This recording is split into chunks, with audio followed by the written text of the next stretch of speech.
आनंद मठ। आनंद मठ और ऋषियों की अनमोल धरोहर को संजोएं।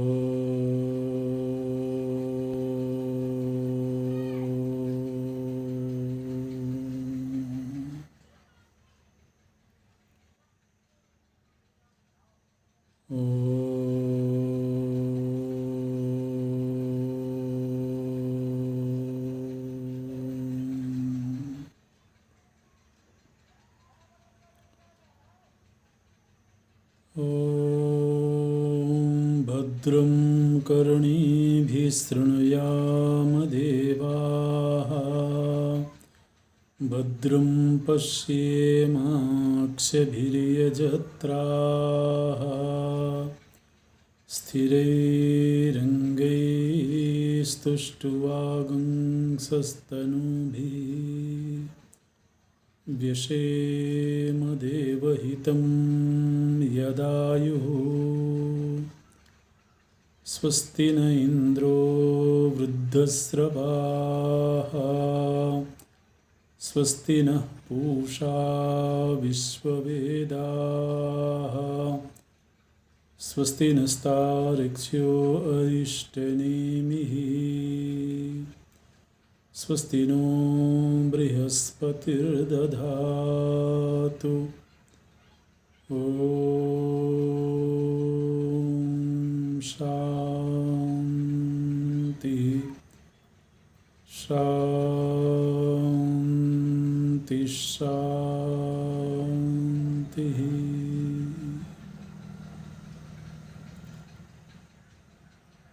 सच्चिदानन्दरूपाय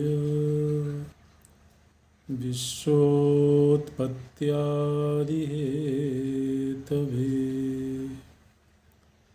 तापत्रयविनाशाय श्रीकृष्णाय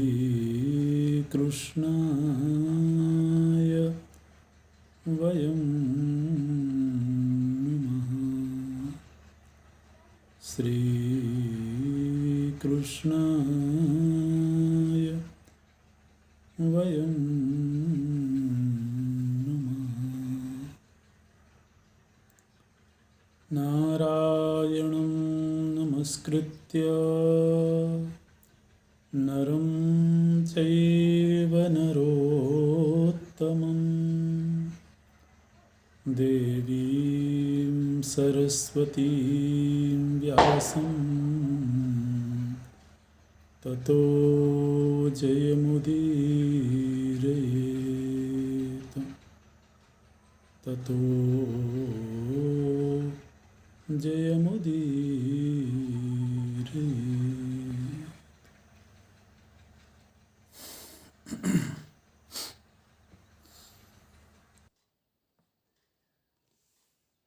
युधिष्ठिर जी के द्वारा एक प्रश्न पूछा गया है। बोलते हैं, कथम राजा प्रजा रक्षेत न किंचित प्रघातेत, पृच्छामि त्वां सतां श्रेष्ठ तन्मे ब्रूहि पितामह। पूछते हैं कि राजा को अपनी प्रजा की रक्षा किस प्रकार से करनी चाहिए जिससे कि राजा को किसी की हिंसा न करनी पड़े, माने अहिंसक रह करके और प्रजा का रक्षण राजा कैसे कर सकता है। तो राजधर्म के संदर्भ में ये प्रश्न किया गया है और इस प्रश्न में एक जो विशेष रूप से जिस विषय पर चर्चा है वो विषय ये है कि कई बार राजनीतिक जगत में ये प्रश्न उठता है सारी दुनिया में कि संविधान में किसी भी अपराधी को उसके अपराध का दंड देने के लिए मृत्युदंड का विधान होना चाहिए कि नहीं।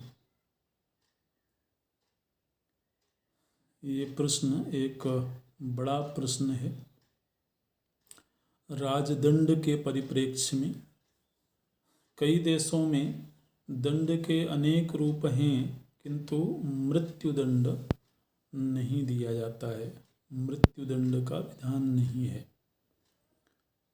वर्तमान जो भारतीय संविधान है उसमें मृत्युदंड का विधान है, फांसी दी जाती है। तो इस संदर्भ में शास्त्र क्या कहता है वो चर्चा यहाँ पर हुई है। इसी बात को केंद्र में रखते हुए ये प्रश्न पूछा गया है कि हिंसा किए बिना राजा प्रजा का पालन कैसे करे। अब मृत्युदंड देना एक प्रकार की हिंसा है, तो इससे दूर रहते हुए क्या राजधर्म का निर्वाह हो सकता है, ये प्रश्न पूछा गया है। इसमें चर्चा से पहले एक बात ध्यान में रखना होगा कि युद्ध के दौरान किसी का वध करना वो अलग विषय है ना। और न्यायिक व्यवस्था के अंतर्गत दंडाधिकारी के द्वारा किसी को मृत्युदंड प्रदान करना वो अलग विषय है। जब कोई न्यायाधीश किसी व्यक्ति को मृत्युदंड देता है तो उससे उस न्यायाधीश की कोई व्यक्तिगत दुश्मनी नहीं होती है या वो उसके साथ में युद्ध नहीं कर रहा होता है, वो एक दूसरे के प्रतिद्वंद्वी नहीं होते हैं। वो व्यक्ति के व्यक्तिगत अपराध के आधार पर संविधान के अनुसार दंड का निश्चय किया जाता है, तो वो अलग विषय है। और युद्ध के दौरान किसी का वध करना अथवा नहीं करना वो एक अलग विषय है। तो भीष्म जी बोलते हैं कि इस विषय में हम आपको एक प्रसंग सुना रहे हैं और वो प्रसंग सत्यवान के जीवन से घटा हुआ है। सत्यवान और सावित्री का प्रसंग हम लोगों ने पहले पढ़ा है। तो बोलते हैं कि सत्यवान के पिता हैं द्युमत्सेन, वही द्युमत्सेन ही उस समय पर राजा थे। तो एक बार किसी अपराधी को उसके अपराध का दंड देने के लिए उसको सूली पर चढ़ाया जा रहा था। राजा के द्वारा उसको मृत्युदंड दिया गया और इसी के अंतर्गत उसे सूली पर चढ़ाने के लिए जब ले जा रहे थे उस समय पर सत्यवान अपने पिता के पास जाते हैं और पिता से जाकर के बोलते हैं कि पिताजी, ये जो आपने इस अपराधी को मृत्युदंड दिया है तो क्या किसी भी प्राणी का वध करना उचित है? किसी भी प्राणी का, चाहे वो अपराधी हो या निरपराधी हो, प्राणी मात्र का, क्या एक प्राणी को ये अधिकार है कि वह दूसरे प्राणी के जीवन को समाप्त कर सके? और ख़ास तौर से मनुष्य यदि कोई हो तो, क्योंकि कई बार ऐसा होता है कि प्रत्यक्ष में जब जिसे हम अधर्म समझते हैं, हो सकता है किसी दृष्टि से वही धर्म रूप होवे, क्योंकि सर्वज्ञता तो किसी को प्राप्त नहीं है। तो प्रत्यक्ष में ऐसा लगता हो कि इस व्यक्ति ने इतना बड़ा अपराध किया है कि इसको मृत्युदंड दिया जाना चाहिए, लेकिन उस अपराध के सारे पहलू क्या किसी को भी ज्ञात हैं? प्रत्यक्ष में दिखने वाला धर्म कई बार अधर्म रूप होता है। इसी तरह से प्रत्यक्ष में दिख रहा अधर्म धर्म रूप भी होता है। अधर्मताम याति धर्मो यात्य धर्मश्च धर्मताम बधो नाम भवेद धर्मो नैतद भवितुमर्हति। तो सत्यवान के पिताजी द्युमत सेन बोलते हैं कि बेटा, यदि अपराधी को मृत्युदंड ना दिया जाए, उसका वध ना किया जाए, तो इससे तो समाज में चोर डाकुओं का आतंक हो जाएगा, भय नाम की चीज़ नहीं रह जाएगी, और भय के नहीं रह जाने से लोक यात्रा का निर्वाह कठिन हो जाएगा। जो बलवान होगा वो निर्बल के धन को हड़प लेगा, क्योंकि उसे मृत्यु का भय नहीं होगा। मृत्यु का भय एक बहुत बड़ा भय है, तो इस भय से भी व्यक्ति जल्दी से कोई अपराध नहीं करना चाहता है। तो ऐसी स्थिति में यदि तुम्हें कोई समाधान दिखाई देता हो तो बताओ।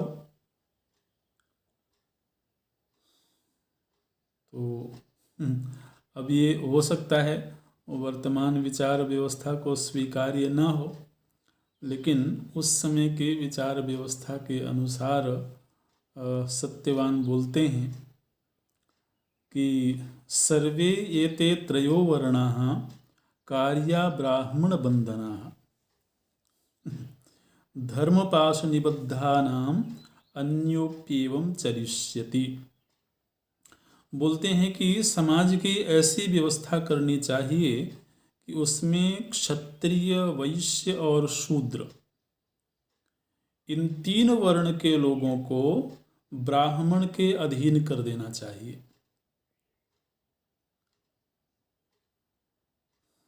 माने इन 3 वर्ण के लोगों को ब्राह्मण की आज्ञा में चलने का विधान करना चाहिए, ब्राह्मण के अधीन करना चाहिए।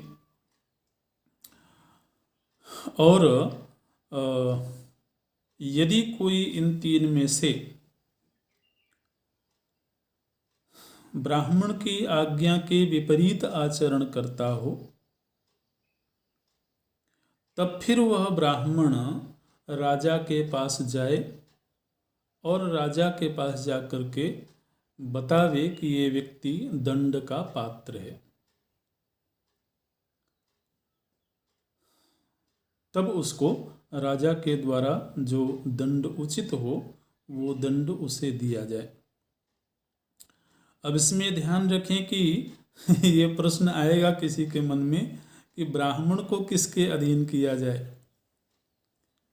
यदि इन 3 वर्ण के लोगों को ब्राह्मण के अधीन किया जाएगा तो ब्राह्मण भी तो अपराध कर सकता है। तो पहली बात यह है कि यहाँ जिन जिन शब्दों का प्रयोग किया जाता है शास्त्र में, शास्त्र उन शब्दों की परिभाषा भी बताता है। ब्राह्मण उसे कहते हैं जो अपराध न करता हो, जिसका चरित्र ऐसा हो, जिसका आचरण ऐसा हो, जिसमें अपराध की किंचित संभावना ना हो, ऐसे व्यक्ति की ब्राह्मण संज्ञा होगी। जो विशुद्ध रूप से वेद सम्मत आचरण करता हो, जिसने वेदों का आद्योपांत अध्ययन किया हो, ब्राह्मण क्या है उसकी परिभाषा भी आगे इसी अध्याय में बताई गई है। शमदम आदि से संपन्न हो, पक्षपात रहित हो, राग द्वेष रहित हो। तो ऐसे सद्गुणों से संपन्न जो व्यक्ति होगा उसी की ब्राह्मण संज्ञा होगी। तो फिर ऐसे व्यक्ति के अंतर्गत पूरे समाज को रहना चाहिए। और चूंकि ब्राह्मण वेदों को जानता है, वह जीवन को जानता है, इसलिए वह लोगों को नियंत्रित भी कर सकता है। और फिर बोलते हैं कि ब्राह्मण की अनुशंसा से भी भले ही कोई अपराधी राजा के सामने लाया गया हो, उसके लिए दंड का निर्धारण करते समय राजा को यह ध्यान रखना चाहिए कि वह किसी भी अपराध के संदर्भ में उस व्यक्ति के प्राण न लेवे। राजा को भी किसी भी मनुष्य के प्राण लेने का अधिकार नहीं है। ये सत्यवान की उक्ति है। बोलते हैं तत्वाभेदेन यत् शास्त्रम तत्कार्यम नान्यथा विधम।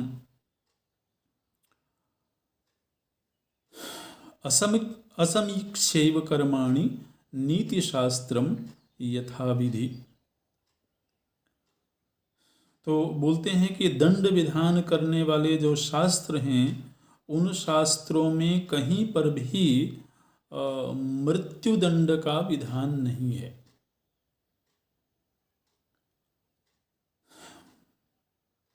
क्यों, ऐसा क्यों है? तो बोलते हैं कि इसके पीछे एक बहुत सुंदर तर्क देते हैं। वो तर्क ये देते हैं कि मान लीजिए कोई एक गृहस्थाश्रमी है और उसने कोई डकैती करी है, कोई बड़ा अपराध किया है, और ऐसा अपराध है कि राजा उसके लिए दंड का विधान करते समय उसको मृत्यु दंड का विधान करे। किंतु उस गृहस्थाश्रमी के अधीन उसके परिवार के और भी लोग होंगे, उसकी पत्नी है, बच्चे हैं, माता पिता हैं। तो अब एक व्यक्ति को आपने मृत्युदंड दे दिया उसके अपराध की वजह से, लेकिन उस एक व्यक्ति के मृत्यु को प्राप्त हो जाने से कितने लोग अनाथ हो गए। तो एक तो जो लोग बेसहारा हो गए, जो लोग अनाथ हो गए, उन्होंने तो कोई अपराध नहीं किया था।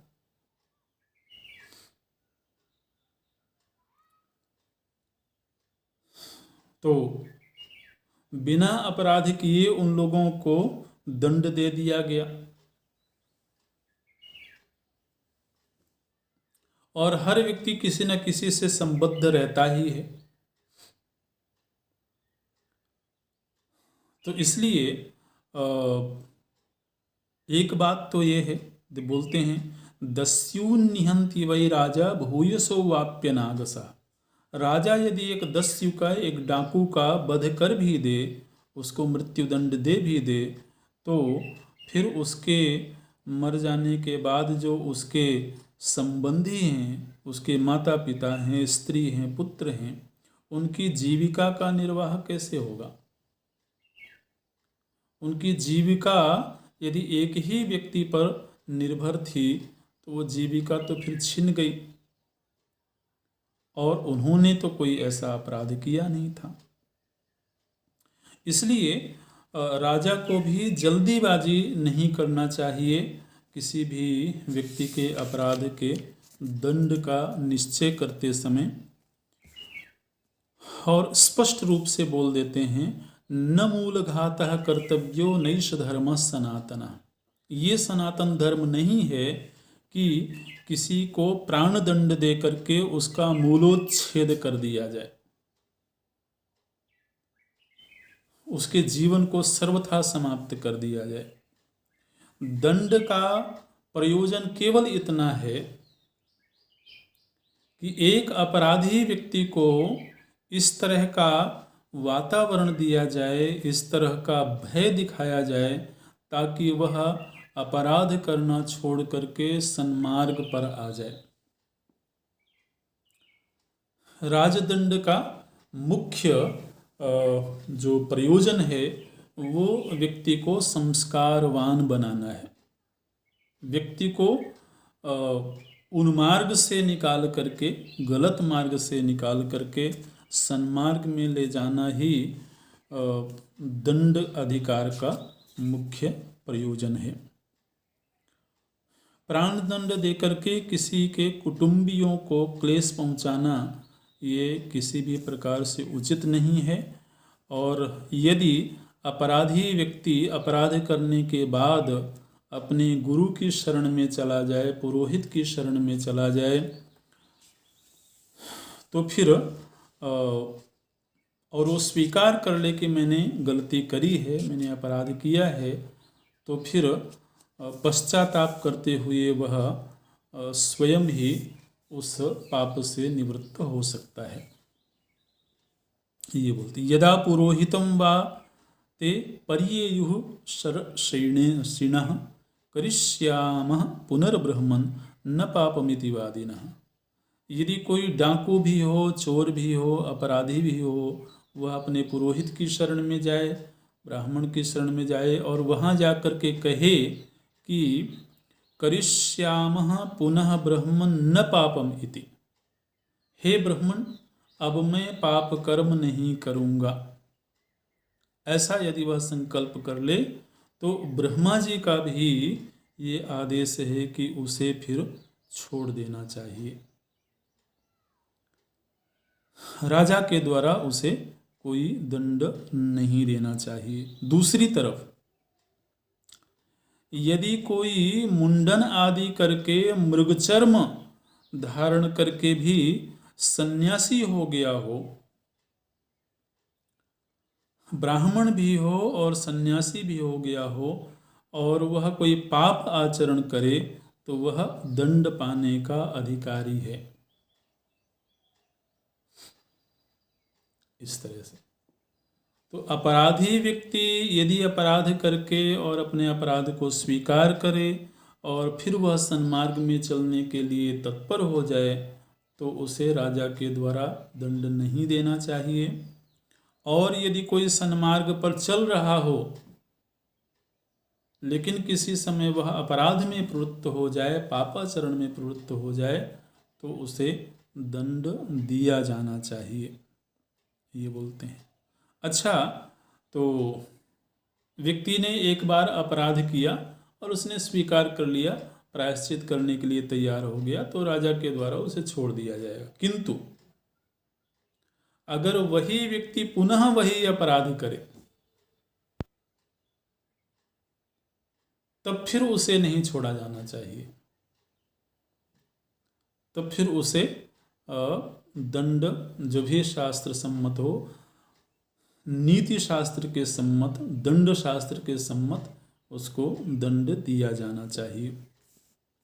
देखिए, इन चर्चाओं के पीछे मनोविज्ञान है। कभी कभी व्यक्ति आवेश में आकर के कोई ऐसा अपराध कर बैठता है जो वास्तव में उसके स्वभाव में नहीं होता है।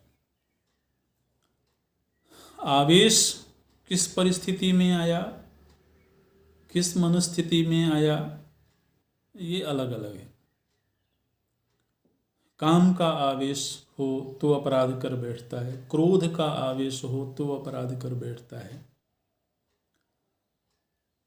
लेकिन और वह जघन्य अपराध भी हो सकता है, लेकिन वह एक क्षण में घटी हुई घटना है। कई बार ऐसा देखा जाता है कि वैसा ही कृत्य करना उस व्यक्ति के स्वभाव में नहीं होता है।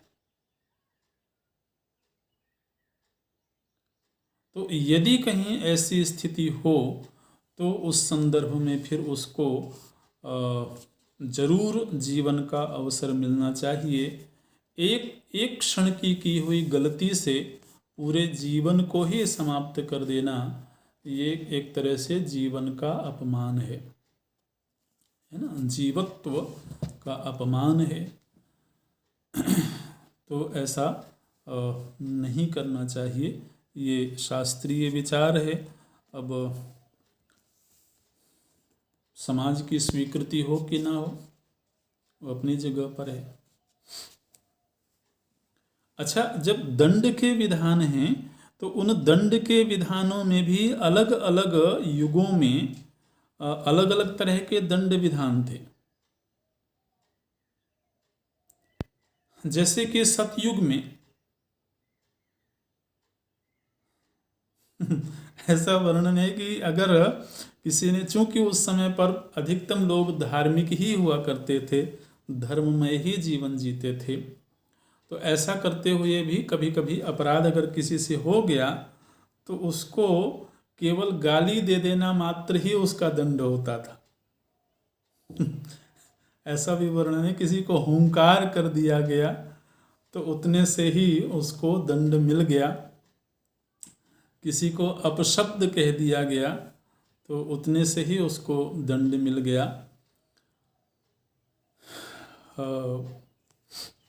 अभी वर्तमान काल में ही हम देखते हैं, कुछ थोड़ा ही समय पहले लोगों को अपने समाज से बहिष्कृत कर दिया जाता था, है ना, अपने अपने कुल से बहिष्कृत कर दिया गया, समाज से बहिष्कृत कर दिया गया, तो वो भी एक दंड है।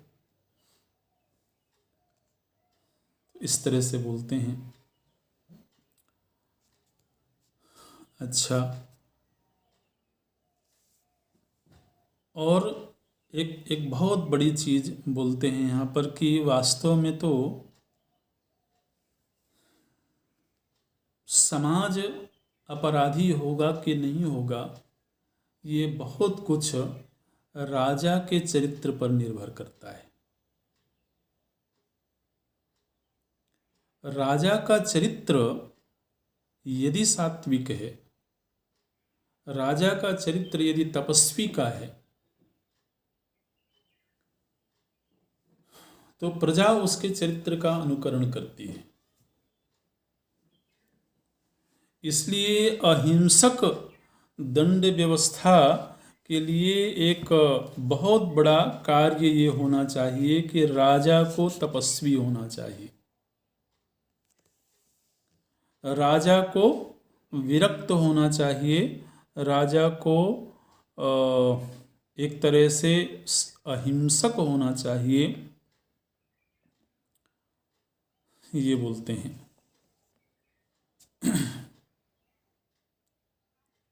यदि राजा स्वयं ही इंद्रियों का दास होगा, भोगों का दास होगा, तो उसकी प्रजा भी भोगासक्त होगी। और जहाँ भोग की प्रधानता होती है वहाँ रागद्वेष होता है, वहाँ अपराध की संभावनाएं होती हैं। इसलिए श्रेयसः श्रेयसोप्येवं वृत्तं लोकोनुवर्तते सदैव हि गुरोर्वृत्तम् अनुवर्तन्ति मानवाः। राजा यदि सद्व्यवहार करता है तो लोग उसका अनुकरण करते हैं। मनुष्य का स्वभाव ही है कि वह बड़ों के आचरण का अनुकरण करे।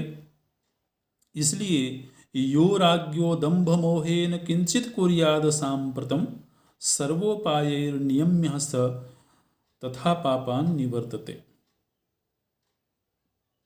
इसलिए राजा यदि तपवृत्ति से रहता है, वैराग्य वृत्ति से रहता है, संयमित जीवन जीता है, तो उसकी प्रजा भी धीरे धीरे करके इस तरह की हो जाती है कि उसे कम से कम दंड देने की आवश्यकता पड़े।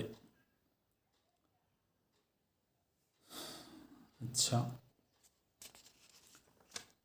तो ये सत्यवान के द्वारा ये व्यवस्था दी गई है कि दंड के कई रूप हो सकते हैं। किसी को अर्थदंड दिया जा सकता है, किसी को वाग्दंड दिया जा सकता है। जैसे हमने कहा कि किसी को अपशब्द कह दिया गया तो वह भी एक तरह का दंड दे देना है, किसी के धन को छीन लिया गया अर्थदंड, तो वह भी एक तरह का दंड है।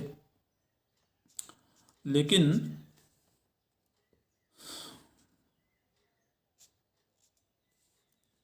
मृत्युदंड किसी भी तरह से नहीं दिया जाना चाहिए, ये बोलते हैं यहाँ पर। अच्छा, तो ये राजदंड के संदर्भ में एक चर्चा हुई है। फिर एक चर्चा और है जो विशेष रूप से कई बार प्रश्न में शामिल रहती है। गृहस्थाश्रम में रह करके, घर में रह करके भगवत प्राप्ति हो सकती है कि नहीं हो सकती है, ये एक प्रश्न किया गया है। और ये प्रश्न, ये जो प्रश्नोत्तर हुआ है, ये स्यूमरश्मि और कपिल, स्यूमरश्मि एक राजा हैं और कपिल एक ऋषि हैं, तो उनके मध्य ये चर्चा हुई है जिसमें ये पूछा गया है कि गृहस्थाश्रम में रहते हुए भगवत प्राप्ति हो सकती है कि नहीं, ब्रह्म ज्ञान हो सकता है कि नहीं हो सकता है। तो आश्रम संबंधी यहाँ पर कुछ चर्चाएं हुई हैं, जिसमें संन्यास आश्रम की महिमा क्या है वो चर्चा भी हुई है, गृहस्थाश्रम क्या है उसकी भी चर्चा हुई है। जब गृहस्थाश्रम की बात आई तो उसमें बोलते हैं कि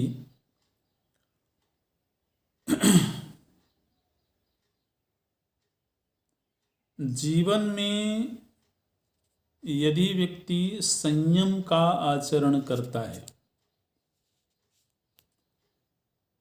गृहस्थ आश्रम में रहते हुए भी यदि उसके इंद्रिय द्वार सुरक्षित हैं, इंद्रिय द्वार यदि उसके सुरक्षित हैं, तो वह आत्मचिंतन के मार्ग पर चल सकता है। अच्छा, इंद्रिय द्वार सुरक्षित हैं माने क्या? तो बोलते हैं कि चोरी नहीं करना, जुआ नहीं खेलना, किसी के धन आदि का अपहरण नहीं करना, क्रोध में आकर के किसी की हिंसा नहीं करना, नीच पुरुष के द्वारा बनाया हुआ अन्न ग्रहण नहीं करना, ये जो कार्य हैं इनसे व्यक्ति अपने हाथ पैरों की सुरक्षा करता है।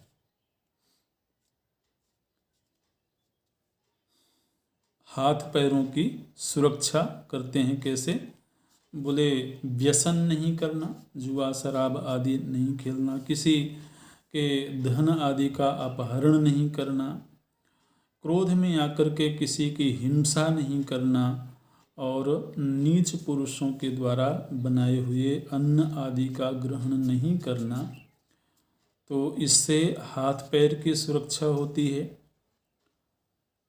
वाक इंद्रिय की सुरक्षा यदि कोई करता हो, कैसे होगी वाक इंद्रिय की सुरक्षा? बोले किसी को गाली नहीं देना, व्यर्थ में नहीं बोलना, दूसरों की चुगली या निंदा नहीं करना, मितभाषी होना, बहुत कम से कम बोलना, और जब बोलना भी हो तो केवल सत्य वचन ही बोलना। अगर ऐसा कोई करता है तो उससे वाक इंद्रिय की सुरक्षा होती है। अच्छा, उदर की सुरक्षा करना, उदर की सुरक्षा कैसे करेंगे जी? बोले उपवास नहीं करना। कई लोगों के लिए तो ये बड़ा अनुकूल लगेगा बोलते हैं उपवास नहीं करना, लेकिन बहुत अधिक नहीं खाना।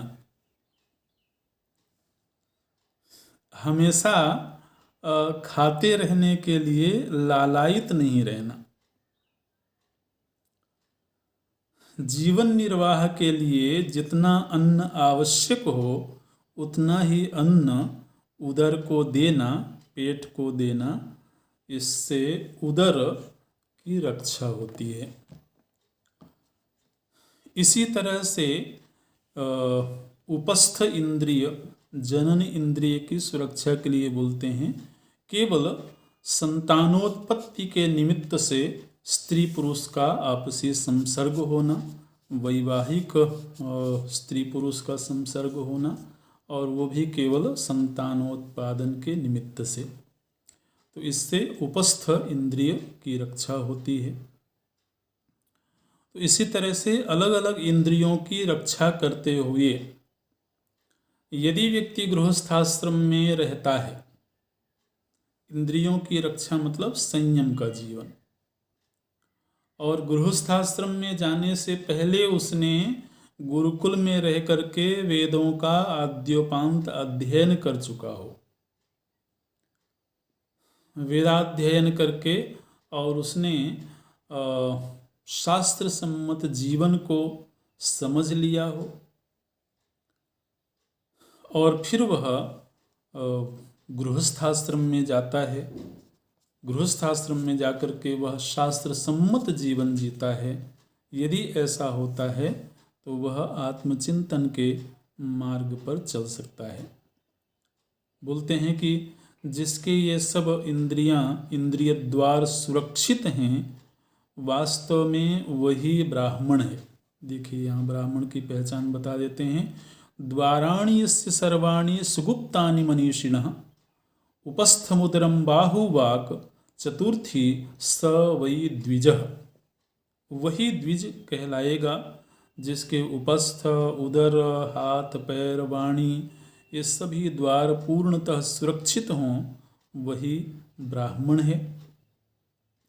और जिसके ये द्वार सुरक्षित नहीं हैं, जिसके इंद्रियों के द्वारा शुभ कर्म नहीं होते हैं, उसकी तपस्या, यज्ञ, आत्मचिंतन ये सब निष्फल हो जाते हैं। माने यदि किसी का जीवन संयमित ना हो और वो आत्मचिंतन करता हो तो वह आत्मचिंतन सफल नहीं होगा। चिंतन तो होगा, चर्चा तो होगी, लेकिन वह फल में परिणत नहीं होगा, वो सफल नहीं होगा। ऐसे बोल, किम तस्य तपसा कार्यम किम यज्ञेन किम आत्मना। जो व्यक्ति गृहस्थाश्रम में रहते हुए भी पूरी तरह से तपस्वी की तरह जीवन जीता हो, जो ममता में बहुत ज़्यादा आसक्त ना हो, त्याग वृत्ति से जीवन जीता हो, वह गृहस्थाश्रम में रह करके भी भगवत प्राप्ति कर सकता है। जिसने वेदों को जान लिया हो, वेदों को केवल पाठ ना करता हो बल्कि वह वेदों के तात्पर्य को भी जानता हो, वह भगवत प्राप्ति के मार्ग पर चल सकता है। बोलते हैं कि यहाँ पर दो नाम दिए हैं, बड़े नवीन से नाम सुनने को मिले हैं। एक नाम है शास्त्रदस्यु और एक नाम है ब्रह्मचोर। शास्त्रदस्यु और ब्रह्मचोर। अच्छा, दस्यु का अर्थ भी चोर ही होता है। तो ये शास्त्रदस्यु क्या है? बोले जब कोई व्यक्ति शास्त्र के पूरे तात्पर्य को तो नहीं जानता है, शास्त्र का आद्योपांत अध्ययन नहीं किया है और उसके पूरे तात्पर्य को नहीं जानता है, लेकिन शास्त्र के एक छोटे से हिस्से को केवल अपना लेता है और उसी का प्रचार करने लगता है, तो ऐसा व्यक्ति शास्त्र दस्यु कहलाता है। ये शास्त्र को चुराने वाला शास्त्र के ऊपर डाका डालने वाला। अच्छा, इसी तरह से एक है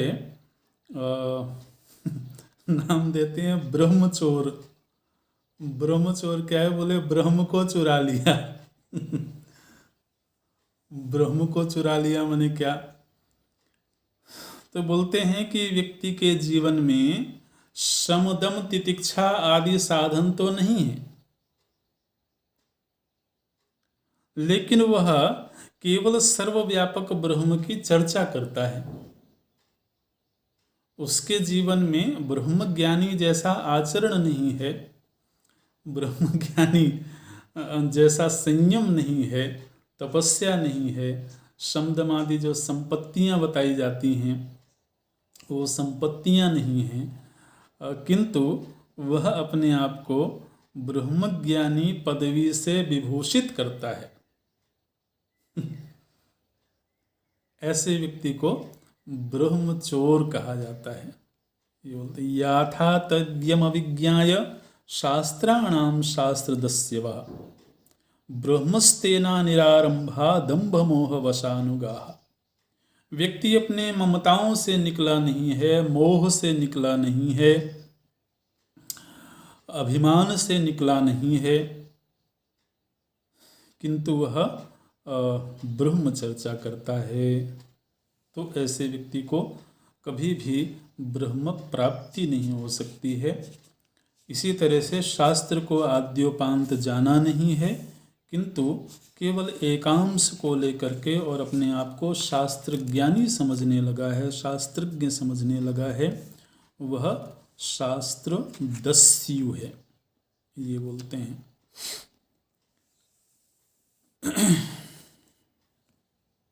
शास्त्र की आज्ञा में रहे बिना न प्रवृत्तिरितेर शास्त्रान काचिदस्तीति निश्चय। बोलते हैं कि शास्त्र की आज्ञा का उल्लंघन करके जो भी प्रवृत्ति होती है वह सर्वथा वेद विरुद्ध प्रवृत्ति है, और वेद विरुद्ध आचरण करने वाला व्यक्ति कभी भी ब्रह्म प्राप्ति के मार्ग पर नहीं चल सकता है, क्योंकि वेद ही ब्रह्म के संदर्भ में प्रमाण है। ब्रह्म के दो रूप हैं। वेदाः प्रमाणं लोकानां न वेदाः पृष्ठतः कृताः द्वे ब्रह्मणि वेदितव्ये शब्द ब्रह्म परम चयत। ब्रह्म के दो रूप हैं, एक है शब्द ब्रह्म और दूसरा है परब्रह्म। शब्द ब्रह्म माने वेद, और परब्रह्म माने परमात्मा सत्तत्व। तो वेद को भी ब्रह्म इसलिए कहा जाता है क्योंकि वेद एक ऐसा शास्त्र है जो सर्वार्थ का प्रकाशन करता है। सर्वार्थ का प्रकाशन, दुनिया में ऐसी कोई चीज नहीं है जिसका प्रकाशन वेदों के द्वारा ना होता हो। तो वेद अपने आप में सर्वज्ञ कल्प है, सर्वत्र गति है वेदों की। यहां तक बोल देते हैं कि समस्त लोकों में वेदों की गति है।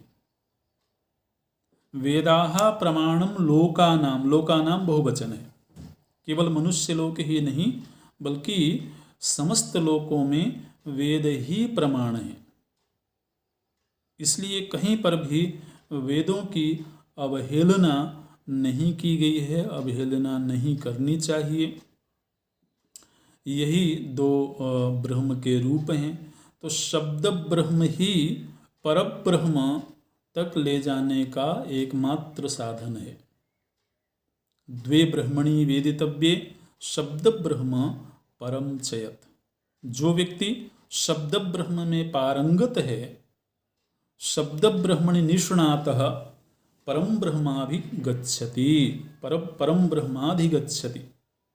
स्पष्ट रूप से बोल देते हैं कि जो शब्द ब्रह्म में निष्णात है, शब्द ब्रह्म को आद्योपांत जानता है, वही परब्रह्म को प्राप्त कर सकता है, वही परब्रह्म को प्राप्त करने का अधिकारी है। अच्छा, पूर्व काल में बहुत से ब्राह्मण, बहुत से राजा ऐसे हो गए हैं जिन्होंने कि गृहस्थाश्रम में रह करके ही ब्रह्म प्राप्ति की है।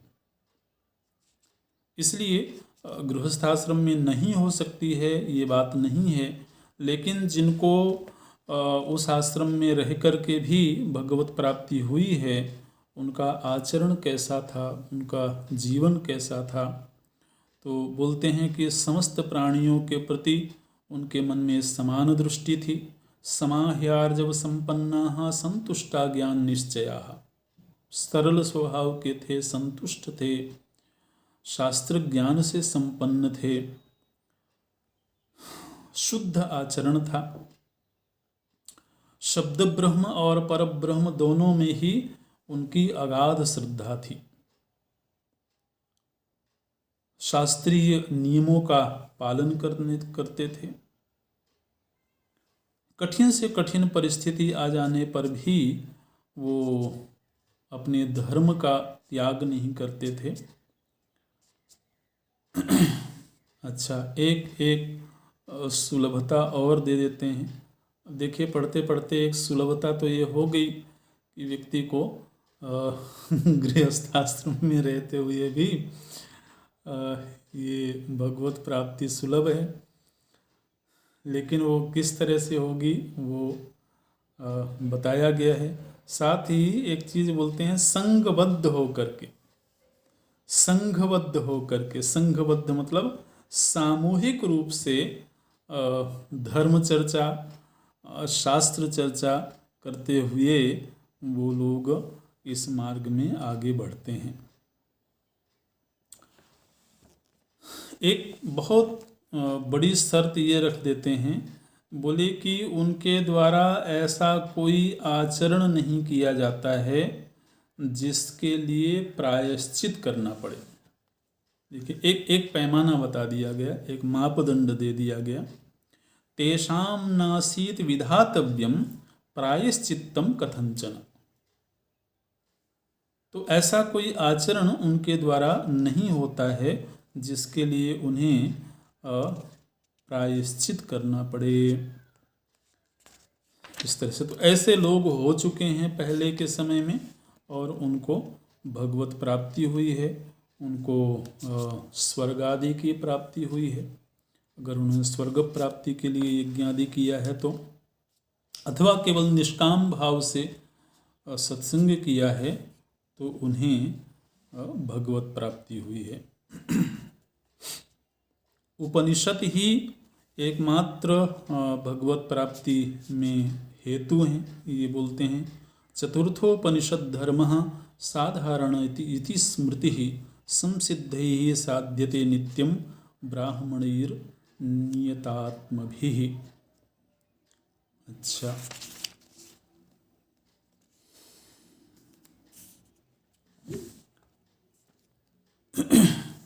बोलते हैं कि शरीर पंक्ति ही कर्माणि ज्ञानम तु परमा गति, कषाये कर्मभिः पक्वे रसज्ञाने च तिष्ठति।